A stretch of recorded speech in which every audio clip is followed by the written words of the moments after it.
Fala aí, galera, beleza? Voltei aqui, né? Estou agora aqui nesse novo layout aqui nessa nova configuração, tá bom? Para que a gente possa dar sequência à nossa aula e, sem muita conversa, vamos produzir. Vamos lá. Entrando no perfil, a gente vai falar um pouquinho sobre a urbanização brasileira. Anteriormente, nós havíamos falado um pouquinho sobre o quê? Sobre a industrialização brasileira, tá bom? Então, preste atenção. É impossível falar de urbanização sem trazer a industrialização. A industrialização, ela tem um papel fundamental nesse processo de industrialização. Tranquilo? Desculpa. A industrialização, ela tem um papel fundamental nesse processo de urbanização. Tranquilaço? Não esquece disso, não esquece. A urbanização, ela é consequência do processo de industrialização. Então, quando eu falo da urbanização brasileira, automaticamente, na minha mente, eu tenho que ter guardado como foi esse processo de industrialização no Brasil. Por quê? A industrialização, ela vai necessitar de matéria-prima, ela vai necessitar de mão de obra e ela vai necessitar também de um mercado consumidor. Ela vai necessitar de vários outros fatores, mas eu estou simplificando aqui para vocês. Matéria-prima, mão de obra e mercado consumidor. Certo?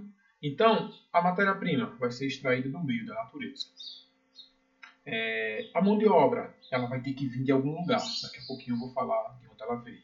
Beleza? E, por fim, esse mercado consumidor vai ser essa população que reside nessas áreas aqui, ó, como nós estamos observando, em perímetros urbanos, em áreas urbanas. Beleza? Então, a indústria, ela vai ser um ator fundamental para que a urbanização possa acontecer. Ok? Então, da forma que quando eu for falar de industrialização, eu tenho que entender a urbanização, eu tenho que entender que a urbanização ela também está ligada à industrialização e assim elas se complementam. Beleza? Show de bola? Então, a industrialização brasileira ela vai ter o seu pontapé inicial onde? Tomando como base a aula que eu falei, aquele vídeo anterior que eu gravei falando sobre industrialização. Se a industrialização ela tem seu pontapé inicial lá no sudeste do Brasil, é normal que a urbanização ela ocorra de forma mais intensa lá no sudeste do Brasil, porque é lá onde está instalada a indústria. Show? Deu para entender mais ou menos aí como funciona o processo? Então, a urbanização brasileira ela vai começar de forma mais intensa no sudeste brasileiro. Com o passar do tempo, esse processo de indústria e urbanização ele vai se espalhando por outras partes do país. Mas em um primeiro momento, a região sudeste é a região que vai apresentar um elevado índice, um elevado nível de urbanização. Motivada por quem? Pela presença da indústria naquela região, naquela área que necessitava de um mercado consumidor e esse mercado consumidor estava instalado ali mais precisamente na região sudeste do Brasil. Beleza? Outra coisinha que a gente não pode deixar de falar sobre a urbanização brasileira é o que? É que a urbanização brasileira, ela vai ocorrer de forma atrasada. E o fato dela acontecer de forma atrasada, quando comparada a outras partes do planeta, outras regiões, a outras cidades, por exemplo, comparado a outros países, e aí eu vou citar algumas cidades em específico. Vamos lá, se eu pegar Londres, hoje, a cidade de Londres, bem organizadinha, toda estruturada, você vai observar que algumas cidades brasileiras, que têm esse processo de industrialização, elas não se encontram tão organizadas como Londres. Por quê? O processo de industrialização lá na Inglaterra, onde foi a primeira revolução industrial, aconteceu de forma lenta, certo? Dando tempo para que as coisas fossem se organizando, fossem se estruturando, as áreas urbanas fossem sendo construídas, vindo aquela população do campo para ficar na cidade, já tendo um local todo estruturado, todo montado para poder se desenvolver de forma organizada. Para isso foi necessário o tempo. No nosso caso do Brasil, nós não tivemos esse tempo. a nossa industrialização ela foi atrasada, certo? Automaticamente a nossa urbanização ela também vai ser o quê? Atrasada.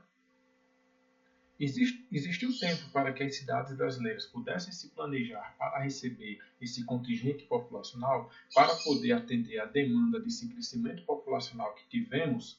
Se a gente pegar ali o Brasil na segunda metade do século XX, a gente vê que a população brasileira ela tem um crescimento gigantesco. Será que as cidades brasileiras tiveram tempo para se preparar? Infelizmente não. Ok? Então, o nosso processo de urbanização ele vai ter uma característica. Que característica é essa? Rápido, acelerado e desorganizado. Infelizmente. Por isso que nós temos tantos problemas urbanos. Tá bom? Daqui a pouquinho eu vou falar um pouquinho sobre eles. Vamos adiante aqui. Já que eu fiz essa introdução sobre a urbanização brasileira, o êxodo rural. Everton, o que tem a ver o êxodo rural? Deixa eu sair dali e deixa eu vir para cá. Pronto. O que tem a ver o êxodo rural com o processo de urbanização brasileira? Galera, é o seguinte. Para que eu tenha uma área urbanizada, não vamos confundir urbanização com crescimento urbano. Beleza? Não dá para confundir isso. Olha só. Crescimento urbano, o crescimento de uma cidade, certo? E esse crescimento ele pode acontecer de duas maneiras. Pode acontecer de duas maneiras. Horizontal, construções de casas ocupando uma gigantesca mancha urbana, certo? Crescimento horizontal, casas. E crescimento vertical, prédios. Quando é que vai acontecer esse crescimento vertical? Quando a cidade não tiver mais como crescer de forma horizontal. Beleza? Isso eu denomino crescimento urbano, o crescimento da cidade. Já a urbanização, ela vai ser consequência, certo? Desse movimento realizado por quem? Pelas pessoas que vivem no campo, deixam o campo e aí passam a viver nas cidades. Aí eu tenho o termo êxodo rural. Beleza? O êxodo rural é a saída do meio rural para viver nas cidades. Deu para entender a jogada aí? Então, êxodo rural, saída do campo para viver na cidade. Quando a população da cidade se torna maior que a população do campo, aí eu tenho a urbanização. O Brasil, por exemplo, ele deixou de ser um país, ele passou a ser um país urbano entre as décadas de 60 e 70. Até antes disso, o Brasil ele era um país rural. Beleza? Everton, em pleno século XXI, ainda temos países rurais, vários, dezenas de países rurais. Certo? Boa parte dos países africanos são países rurais. Aqui na América, na América Central, a gente vai ter uma grande quantidade de países rurais. No Sudeste Asiático, alguns países são considerados países rurais ainda, porque a maioria da população ainda vive no campo, não vive no perímetro urbano, beleza? Então, o êxodo rural ele vai ser esse movimento de saída da população do campo para a cidade. E por que acontece isso, Everton? Porque as pessoas que estão vivendo no campo, às vezes, não têm mais aquela perspectiva de melhora de condições de vida. Se veem obrigadas a ir buscar uma vida melhor onde? Na cidade grande. Aí eles vão ser obrigados, né, a deixar o campo para morar na cidade. Quais outros fatores estão influenciando a saída do homem do campo para a cidade? A mecanização do campo. A presença das máquinas no campo substituindo a mão de obra. Aquele camarada que trabalhava na enxada hoje é substituído por uma máquina que sozinha ela faz o trabalho de 100 homens, custando a metade do tempo, não reclamando porque vai trabalhar sábado ou domingo, precisa apenas de um operador ali. Então, se o cara tem ali uma escala de 3 operadores de máquinas, né? Aqueles 3 trabalhadores ali, ele vai fazer uma escala de trabalho entre eles, os caras vão trabalhar sexta, sábado, domingo, feriado, dia santo, e a máquina não vai trabalhar. Ela só vai exigir o quê? Não vai reclamar. A máquina vai exigir apenas o quê? Manutenção. Esse vai ser o custo do fazendeiro, certo? Então, essa facilidade para ampliar a produção de grãos no campo faz com que o homem seja substituído pela máquina. Aquele homem que foi substituído pela máquina, ele se vê obrigado a ir morar na cidade, aí ele vai sair definitivo do campo, ocasionando aí o êxodo rural. Aconteceu muito isso no Brasil nas décadas de 60, 70, 80, até metade de 90. Hoje em dia não acontece mais tanto isso, ok? Existia um grande movimento de brasileiros migrando para onde? Para o sudeste do Brasil. Tá bom? Show de bola? Deu para entender? Então, vamos aqui, dando sequência. A gente vai falar sobre a urbanização e suas consequências. Várias serão as consequências provocadas pelo processo de urbanização. Consequências positivas ou consequências negativas. Vai depender do teu ponto de vista. Beleza? Olha só aqui o desenvolvimento, o surgimento dessa cidade, dessa área urbana aqui, certo? Eu tive aqui um processo de urbanização e, ao mesmo tempo, eu tive um crescimento urbano. Tive duas coisas aí, beleza? Aí o que acontece? Nesse cenário aqui, eu tenho pontos positivos, geração de emprego, geração de renda, desenvolvimento da economia, investimentos feitos, né, para que a sociedade ela possa ali se beneficiar e ter suas vantagens e tal. Então, eu tenho vários pontos positivos aqui. Mas, de contrapartida, eu também tenho vários pontos negativos. Né? Vários problemas urbanos tendem a surgir, como a violência, mobilidade urbana, saneamento básico, falta de moradia, desemprego, desigualdade social. Tá? Ou seja, vai depender do teu ponto de vista. Da forma como eu vou ter pontos positivos, eu também terei pontos negativos. Ok? Outra coisinha que eu gostaria de salientar aqui, já sobre o processo de urbanização e suas consequências. O crescimento das cidades. Beleza? Esse crescimento das cidades vai trazer algumas consequências, como, por exemplo, o quê? O surgimento de regiões metropolitanas. No nosso caso aqui, eu tenho a Grande Natal, ou RMN, Região Metropolitana de Natal. Beleza? Que é formada por Natal e por um conjunto de municípios que estão em torno de Natal e que dependem de Natal direta ou indiretamente, né? Aproximadamente aí 16 municípios. Beleza? Que juntos vão ter aí mais de um terço da população do Rio Grande do Norte. Eu vou ter, nesse contexto, né, de região metropolitana, algumas passando por um processo de conurbação. Natal passando por um processo de conurbação com São Gonçalo.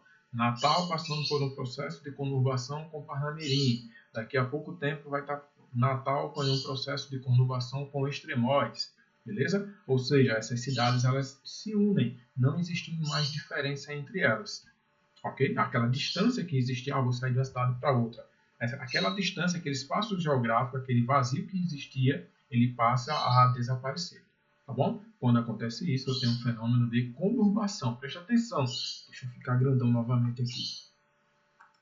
Presta atenção. Cidade com cidade se unindo, conurbação. Metrópole com metrópole, eu tenho uma grande metrópole juntamente com uma outra metrópole. As duas se uniram. Juntas, as duas vão ter ali mais de 10 milhões de habitantes. Eu tenho um processo de megalópole. Presta atenção, tanto a conurbação como a megalópole é a junção. Qual é a diferença? Conurbação, cidade com cidade, independente do quantitativo da população. Megalópole, as duas juntas que se uniram, no mínimo, tem que ter ali 10 milhões de habitantes. Beleza? Só para você não esquecer. Aí o que acontece? Continuando aqui a nossa linha de raciocínio, já falei da conurbação e já falei da megalópole. Eu vou ter cidades globais, grandes cidades, né, que vão concentrar uma importância não só para o seu país. No nosso caso aqui seria São Paulo. Né? São Paulo ela vai ser uma cidade global, né, porque ela influencia não só no Brasil, ela influencia aqui na América do Sul, ela influencia na América Latina, influencia no continente americano, influencia no mundo. Os principais eventos vêm para onde? Para São Paulo. Os principais artistas, os principais eventos esportivos, corrida de Fórmula 1, jogos da seleção brasileira, grandes eventos esportivos no geral, grandes artistas vão para onde? O eixo Rio-São Paulo, mais precisamente para São Paulo, porque São Paulo vai ser uma cidade conhecida mundialmente, assim como o Rio de Janeiro. Né? O Rio de Janeiro também tem lá suas particularidades. Daqui a pouquinho ela vai se configurar como uma top das cidades globais. Beleza? Também não posso deixar de falar de quem? Das megacidades, que são cidades que vão ter mais de 10 milhões de habitantes. Beleza? Então, tudo isso é consequência desse processo de urbanização, tudo isso é consequência, né, desse aumento populacional de pessoas que vivem em perímetro urbano, que vivem em cidades. Tranquilaço? Assim eu finalizo o conteúdo. Espero ter sido claro aqui nas minhas falas, né, que você tenha conseguido compreender. E valeu, tchau, tchau. Espero que vocês tenham gostado. Até a próxima aula aí, se Deus quiser. Valeu, tamo junto.